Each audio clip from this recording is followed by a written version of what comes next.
मैं एक यात्री हूं। मेरा नाम अभय है। मैं देश भर में घूमकर नई जगहों के बारे में लिखता हूं, लेकिन मुझे नहीं पता था कि इस बार की यात्रा मेरी जिंदगी की सबसे खौफनाक रात बनने वाली है। उस रात मैं एक छोटे से पहाड़ी गांव की ओर जा रहा था। गांव का नाम था नरौली। लोग कहते थे कि वहां अजीब घटनाएं होती हैं। मुझे ऐसे किस्सों पर यकीन नहीं था, लेकिन मैं खुद वहां जाकर सच जानना चाहता था। गांव तक पहुंचने के लिए मुझे सुनसान जंगल पार करना पड़ा। रात का समय था। चारों तरफ अजीब सी खामोशी थी। दूर कहीं उल्लू की आवाज आ रही थी। मैंने अपनी बाइक की रफ्तार बढ़ा दी। अचानक सड़क के किनारे एक बूढ़ा आदमी हाथ हिलाता दिखा। बेटा, रात को इस गांव में मत जाना, वहां अजीब चीजें होती हैं। मैंने मुस्कुराकर कहा, बाबा, मैं इन बातों में यकीन नहीं करता। बूढ़ा आदमी चुपचाप सड़क किनारे खड़ा रहा। मैं आगे बढ़ गया, लेकिन उसके चेहरे पर अजीब सा डर था जो मुझे थोड़ा असहज कर रहा था। जब मैं गांव पहुंचा तो सड़कों पर सन्नाटा था। दूर एक पुराना टूटा फूटा हवेली जैसा घर दिखा। मैंने पास के एक चाय वाले से पूछा, भाई साहब, ये गांव इतना सुनसान क्यों है? चाय वाले ने धीरे से कहा, रात होते ही लोग घरों में बंद हो जाते हैं। यहां कुछ है जो अंधेरे में बाहर घूमता है? मैंने हंसते हुए कहा, कोई भूत वूत नहीं होता। वो कुछ बोलता, इससे पहले ही एक कुत्ता अचानक भौंकने लगा। मैंने देखा गांव की गलियों में घना अंधेरा था। हवा में अजीब सी ठंडक थी।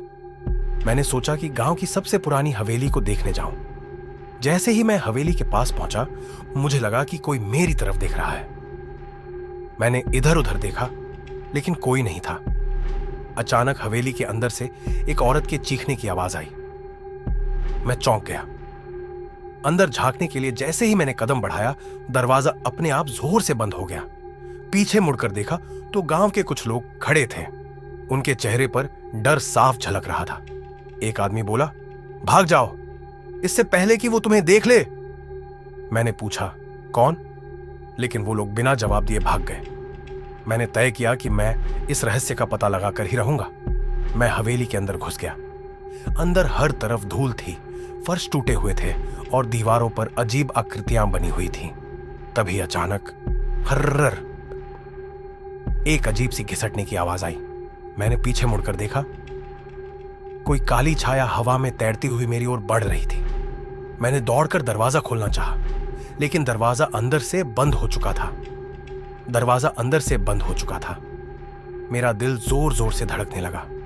मैंने टॉर्च निकाली और चारों ओर रोशनी डाली। हवेली के अंदर एक अजीब सी बदबू थी, जैसे सड़ा हुआ मांस पड़ा हो। मैं धीरे धीरे पीछे हटा, लेकिन तभी सामने की दीवार पर परछाई हिलने लगी। यह मेरी परछाई नहीं थी, यह कुछ और था। खर्रर है, आवाज फिर आई। मैंने टॉर्च उस दिशा में घुमाई और मेरी सांसें थम गईं। सामने एक झुकी हुई आकृति थी, काली साड़ी में लिपटी हुई, जिसके बाल चेहरे पर झुके हुए थे। अचानक उसने गर्दन ऊपर उठाई। उसकी आंखें सुर्ख लाल थीं, चेहरा बुरी तरह जला हुआ था। तू यहां क्यों आया है? उसकी आवाज गूंज रही थी। मैं एक कदम पीछे हटा, लेकिन तभी मेरे पीछे कोई था। किसी ने मेरे कंधे पर हाथ रखा। मैं चीख पड़ा और पलट कर देखा। वो एक बूढ़ा आदमी था, वही जो सड़क पर मिला था। मैंने कहा था ना, यहां मत आना। बूढ़े ने मुझे खींचकर बाहर निकाला। जब हम हवेली से बाहर आए तो गांव के कई लोग वहां खड़े थे। उनके चेहरे पर डर था। तुमने इसे जगा दिया, एक बुजुर्ग औरत ने कहा। मैंने हाँफते हुए पूछा, आखिर यह है क्या? एक आदमी बोला, यह गांव श्रापित है। हर रात एक आत्मा यहां घूमती है। जिसने भी इसे देखा वो जिंदा नहीं बचा। मुझे अब भी यकीन नहीं हो रहा था। यह हो क्या रहा था? क्या सच में भूत था या कुछ और? मैंने तय किया कि इस रात से पर्दा उठाकर ही रहूंगा। गांव वालों ने मुझे रोका, लेकिन मैं रुका नहीं। मैंने हवेली के पीछे का रास्ता खोजा। रात के 2 बजे थे। चांदनी हल्की थी और हवाओं में सिहरन थी। मैंने धीरे धीरे हवेली के पीछे की तरफ जाना शुरू किया। अचानक मुझे फर्श पर ताजे पैरों के निशान दिखे, लेकिन ये सामान्य नहीं थे। ये ऐसे थे जैसे कोई घिसटते हुए चला हो। मैंने मोबाइल निकाला और फोटो खींची। तभी मेरे ठीक पीछे किसी के चलने की आहट हुई। टप टप टप। मैंने तेजी से पीछे देखा। वहां कोई नहीं था, लेकिन पेड़ के पीछे से कोई झांक रहा था। मैंने हिम्मत करके टॉर्च उस तरफ घुमाई और जो देखा उससे मेरी रूह कांप गई। वहां खड़ा था एक आदमी जिसने अपने चेहरे पर डरावना मुखौटा पहना हुआ था। पेड़ के पीछे से झांकने वाला शख्स अब पूरी तरह से बाहर आ चुका था। उसका चेहरा सफेद डरावने मुखौटे से ढका हुआ था और उसके हाथ में लंबा सा डंडा था।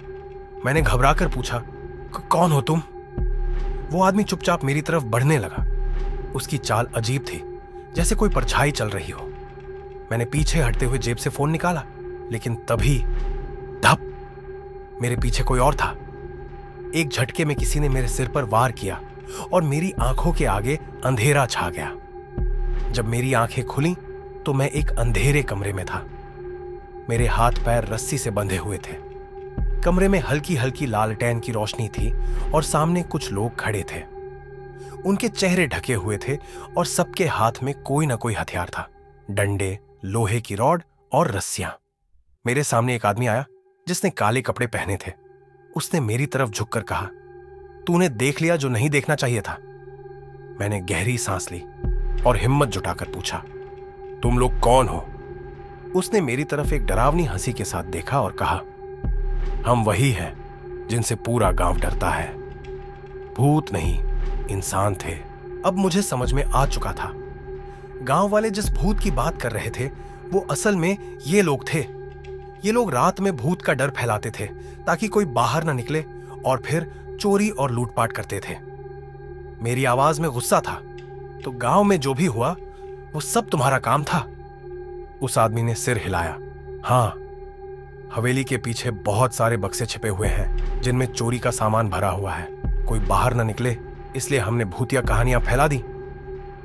मुझे अब एहसास हो चुका था कि मैंने सही जगह हाथ डाल दिया था।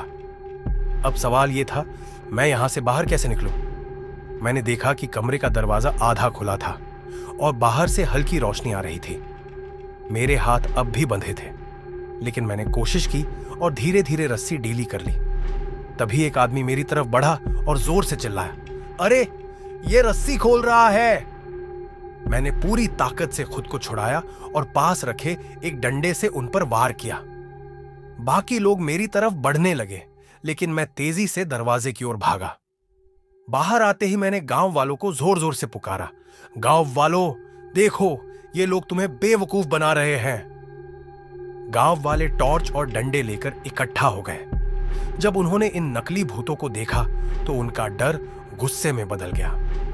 गांव के बुजुर्ग ने कहा, सालों से हम इन भूतों से डरते रहे और ये सब इंसान निकले। गांव वालों ने उन सभी को पकड़कर पुलिस को सौंप दिया।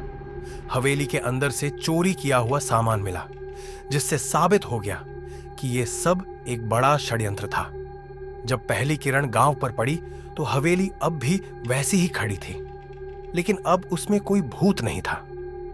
मैंने मुस्कुराकर गांव वालों से कहा, अब कोई इस हवेली को भूतिया नहीं कहेगा। बूढ़े बाबा, जिन्होंने मुझे गांव में जाने से रोका था, मुस्कुराकर बोले, तुमने हमारी आंखें खोल दी बेटा। अब हमारा गांव भूतिया नहीं रहा। मैंने अपनी बाइक स्टार्ट की और गांव से बाहर निकल पड़ा। आज भी जब मैं किसी सुनसान गांव से गुजरता हूं तो सोचता हूं, कहीं डर के पीछे छिपी असली सच्चाई कुछ और तो नहीं? तो जल्दी से इस वीडियो को लाइक करें और चैनल को सब्सक्राइब करें।